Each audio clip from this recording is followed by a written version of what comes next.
I hope there's not something ridiculous like 100 of these to find.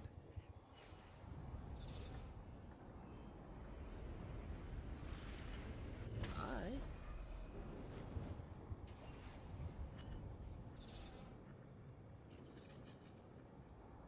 Yeah.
Gotta pick it up.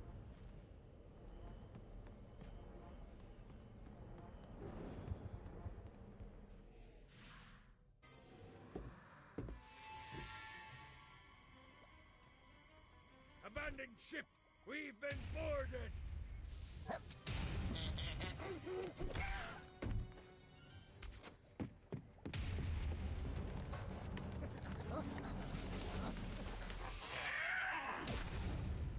Get these damn things off my ship!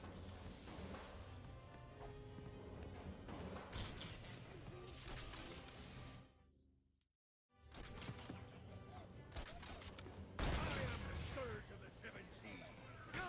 You gotta try harder than that, Satan.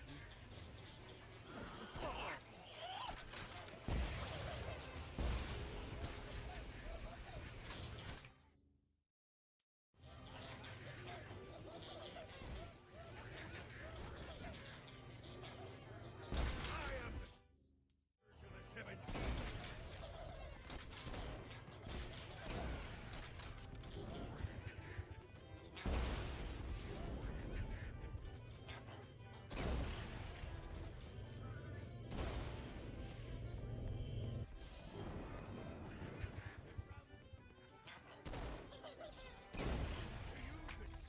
I got a bit of treasure in that chest over there.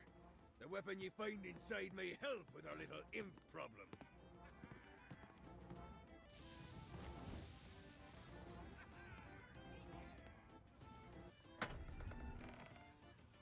Ooh.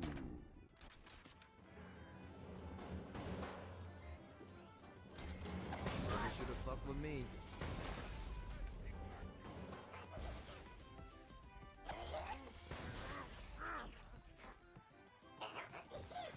No, not another one of these.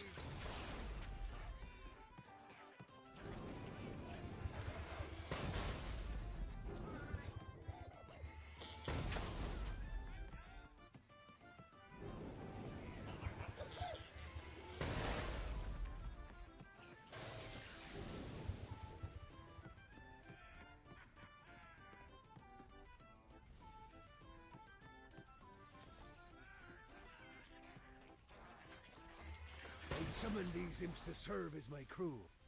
I forgot what a handful they could be. Once aboard, they wouldn't listen to their captain. They ran amok in the bowels of the ship.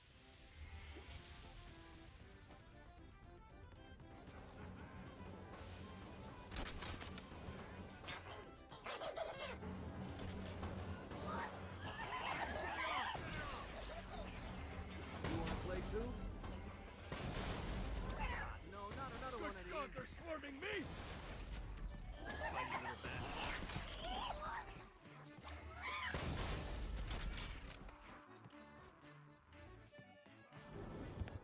Get it off! Get it off! Hey, it's okay to drop the pirate voice. What pirate voice would that be? Wow.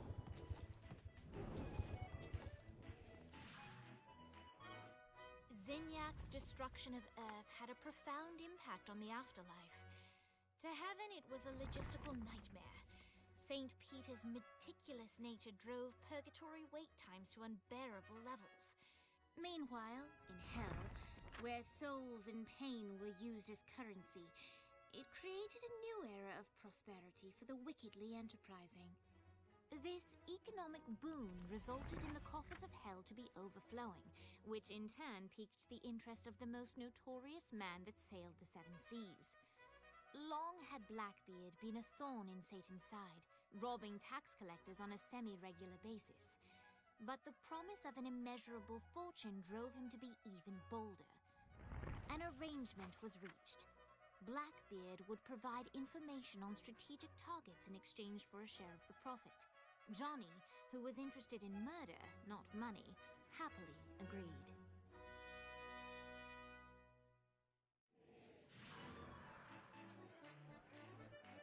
Grant ye the ability to summon my crew whenever they're needed.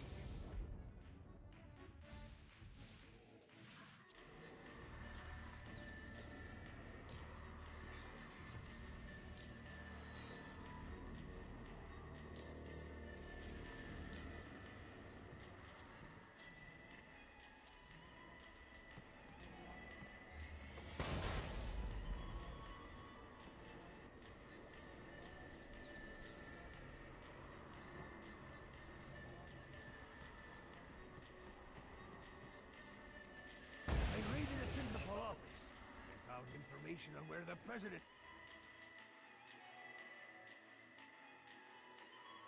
been kept. Evidently, they've been trapped in some sort of soul crystal inside Satan's palace. Breaking in is an impossibility. Your best bet to save them is to continue to try to draw Satan out of his palace.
God, this feels good.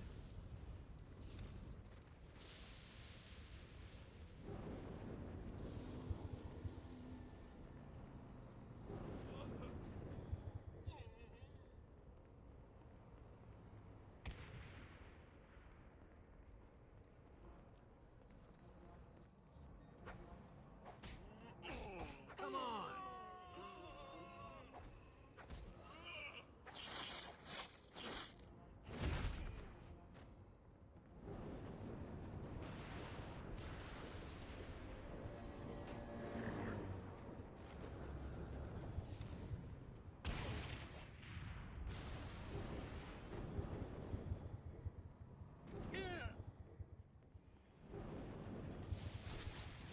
Just what...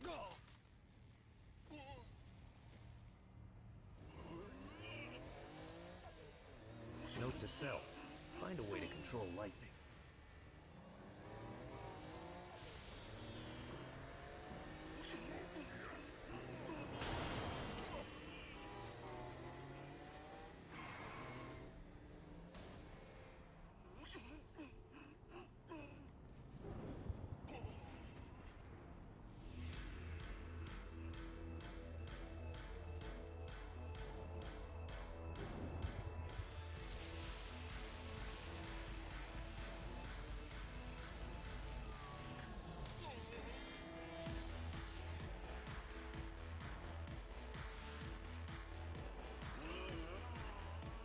Lights up.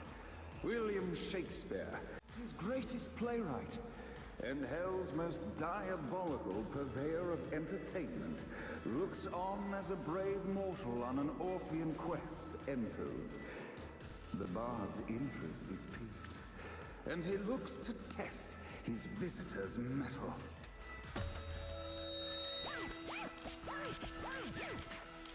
The masked tragedies were used to enemies cowering as they approached.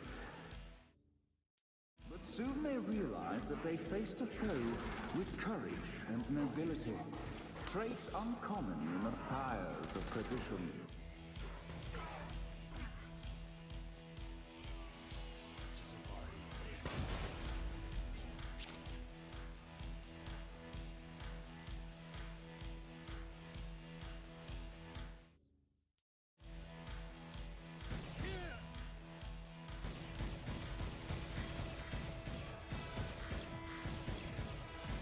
The inciting incident resolved. The time had come for rising action.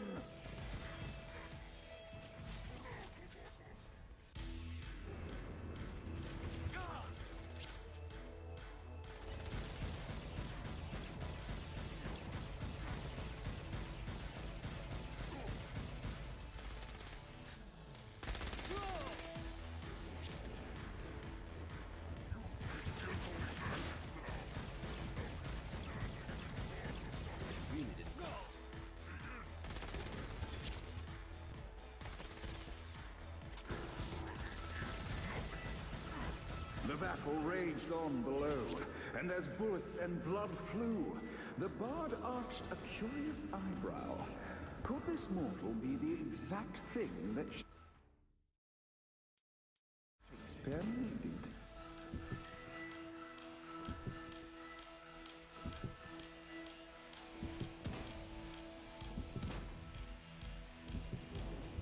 Gotta pick it up. This battle is far from over, mortal. Arise! And now, Act 3!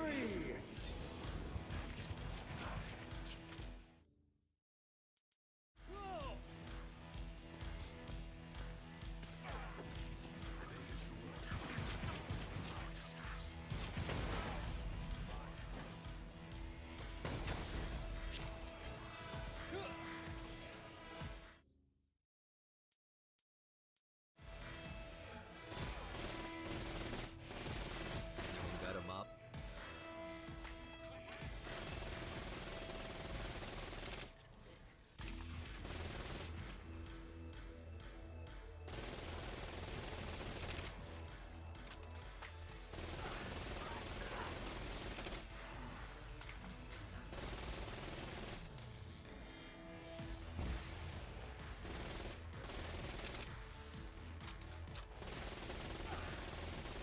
The conflict resolved.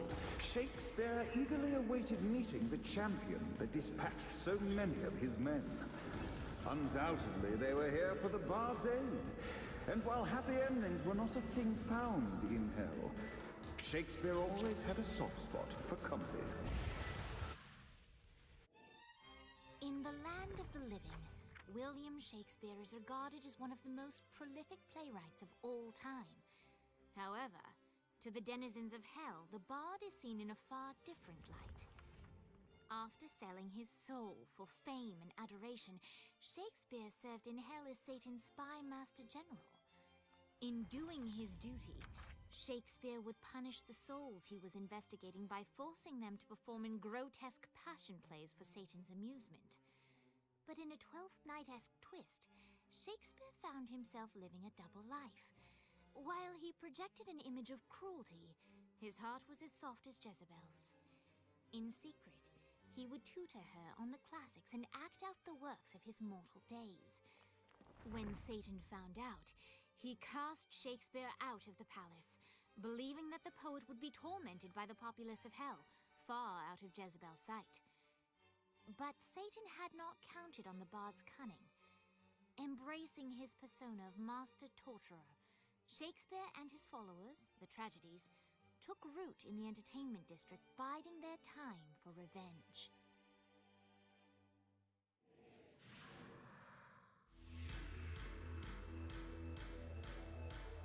so, Shakespeare called forth the Deus Ex Machina to bestow our protagonist with the arcane power of Force Stop.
Got a touchdown.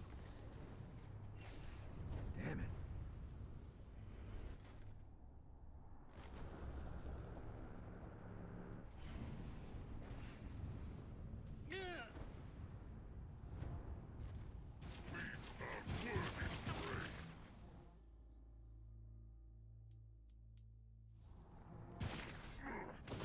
Winning isn't important. Your prayers won't be answered here.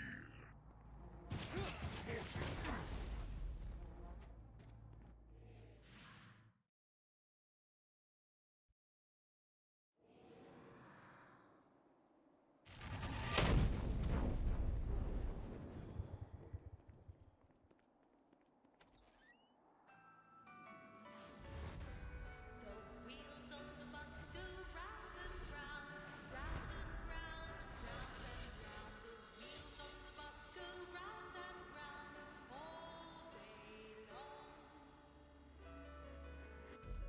The horn on the bus goes beep, beep, beep.